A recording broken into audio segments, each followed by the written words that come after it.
এখন এইখানে তো পরিষ্কারভাবে বোঝা যাচ্ছে যে কতগুলো কোম্পানির যারা ক্ষমতার সাথে যুক্ত তারা আসলে একচেটিয়া একটা ব্যবসার ক্ষেত্র পাচ্ছে। এটা ছিল এগেই না শেখ হাসিনার শাসনের বৈশিষ্ট্য, যে এক ধরনের ক্রনিক ক্যাপিটালিজম, পোষ্যরা সব অর্থনীতি পাবেন, পৃষ্ঠপোষকতার অর্থনীতি, এইটা তারা ক্ষমতার ছায়াতলের থেকে সবকিছু নিয়ন্ত্রণ করবে, সেটা দেখা যাচ্ছে কন্টিনিউ করছে। এবং সরাসরি আগের যারা বেনিফিশিয়ারি তারা আবার এখানে ফেরত এসছে। তো সেই জায়গাটা খুবই বিপজ্জনক, খুবই দুঃখজনক, এবং সেই বিষয়গুলো নিয়ে আমাদের আসলেই সবার কথা বলা দরকার।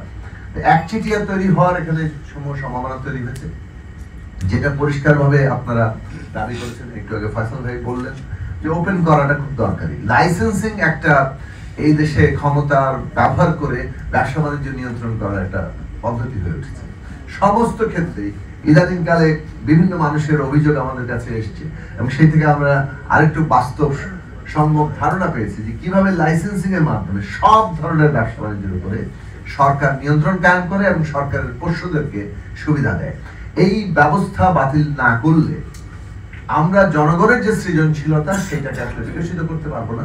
এবং মূলত ব্যবসা বাণিজ্য আসলে সরকারের বেশিরভাগ ক্ষেত্রে অসহযোগিতা কিংবা তাদের লাল ফিতার দৌরাত্ম্য, তাদের নানা ধরনের মানে রেগুলেশনের নামে এক ধরনের কন্ট্রোলিং, এইগুলোর মধ্যে থেকেও কিন্তু জনগণের সৃজনশীল উদ্যোগের মধ্যে দিয়ে সফল হয়েছে। বাংলাদেশ যে এতটুকু অ্যাডভান্স করেছে তার প্রধান অবদান আমাদের দেশের মানুষের। গভর্নমেন্টগুলো খুব যে সহায়ক হয়েছে সব ক্ষেত্রে তা নয়, কোনো কোনো ক্ষেত্রে সহায়ক নীতির ফলে দ্রুত মানুষ এগুলোকে কাজে লাগিয়ে ফেলতে।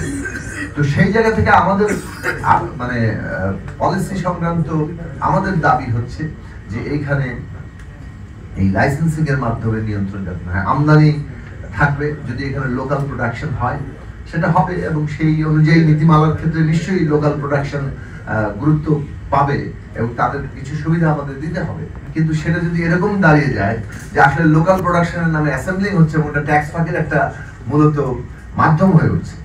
যে কথাটা বললেন যে 50% একটা ডাইরেক্টলি ফোন আনলে 57% ট্যাক্স দিতে হয়, আর আমি যদি এটাকে ভাগ ভাগ করে নিয়ে আসি তাহলে আমি 7% দিয়ে এখানে করে এটাকে করতে পারি। তো গভর্নমেন্ট, জনগণ ট্যাক্স পাচ্ছে না, সরকার ট্যাক্স পাচ্ছে না, অথচ কতিপয় লোক এই ব্যবসা বাণিজ্য করে মানুষের পকেট হাতিয়ে নিচ্ছে।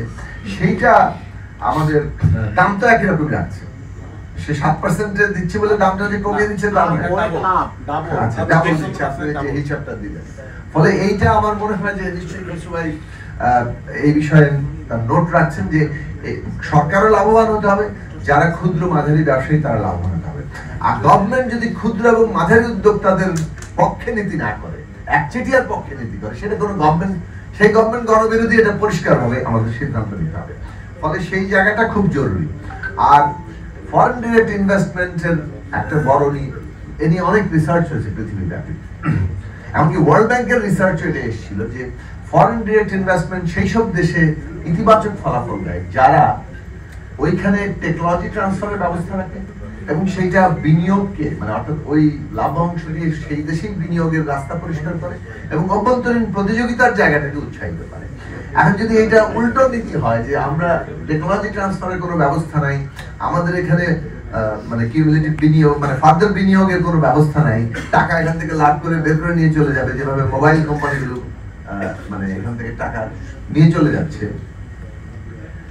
আর যদি আমরা অভ্যন্তরীণ প্রতিযোগিতা বন্ধ করে দিয়ে একচেটিয়া কায়েম করে, তাহলে সেই দেশে ফরেন ইনভেস্টমেন্ট একটা মানে পুরো দেশটাকে খেয়ে ফেলার ব্যবস্থা করে।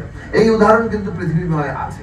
সুতরাং আমাদের পলিসি হবে আমরা ফরেন ইনভেস্টমেন্ট চাইবো, বিদেশি কোম্পানিরা আসবে, কিন্তু সেটা বাংলাদেশের শেষ পর্যন্ত প্রোডাক্টিভ ক্যাপাসিটিটাকে বাড়াচ্ছে কিনা, এইখানে দেশীয় উদ্যোগগুলোকে আরো শক্তি মানে প্রতিযোগিতার মধ্যে আনতে সক্ষম করে তুলছে কিনা, টেকনোলজি ট্রান্সফার করছে কিনা, এই পলিসিটা নেওয়া দরকার।